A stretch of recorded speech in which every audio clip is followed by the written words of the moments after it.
According to Jesus, it is a greater moral good, a moral prerogative with greater urgency is to love God, not love people.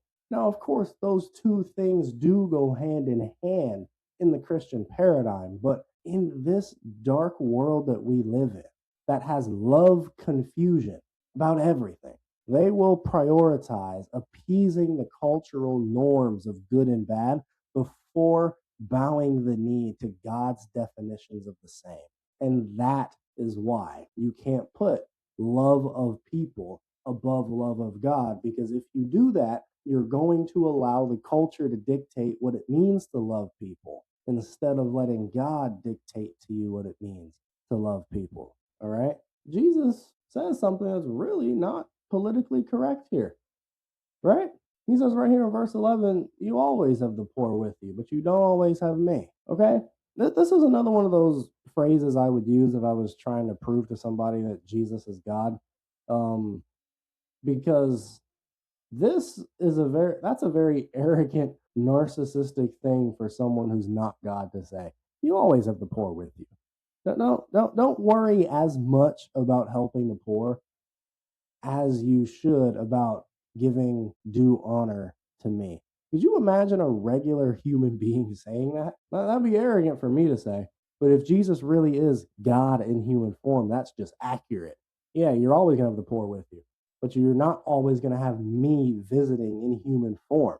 So recognize me for who I am while I am very easily recognizable, people. That's what Jesus is saying. All right? There will always be poor people according to Jesus. Now, the specific people who are poor will not always be the same as people move between socioeconomic classes throughout life, but the category of poor will not be fully eliminated in this age.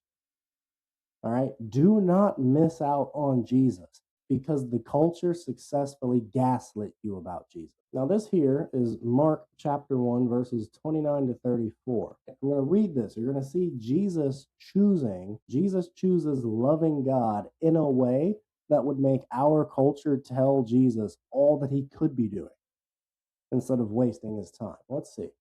As soon as they left the synagogue, they went into Simon and Andrew's house with James and John. Simon's mother in law was lying in bed with a fever, and they told him about her at once. So he went to her, took her by the hand, and raised her up. The fever left her, and she began to serve them. When evening came, after the sun had set, they brought to him all those who were sick and demon possessed. The whole town was assembled at the door, and he healed many who were sick with various diseases and drove out many demons. And he would not permit the demons to speak because they knew him. But look at what happens the next day. Very early in the morning, everyone's looking for you. And he said to them, let's go on to the neighboring villages, doing miracles, healing people, doing exorcisms. He was doing it all night. Could have had a great ministry out of that city, loving people, right? But no, he took the time to show honor to his father, and his father made the way clear. Hey, you got to love me before you love them, son. I sent you to preach the good news. That is of greater benefit to them than any temporary miracle of healing that you stay around locally to do. So you gotta pack your bag and keep it moving, son.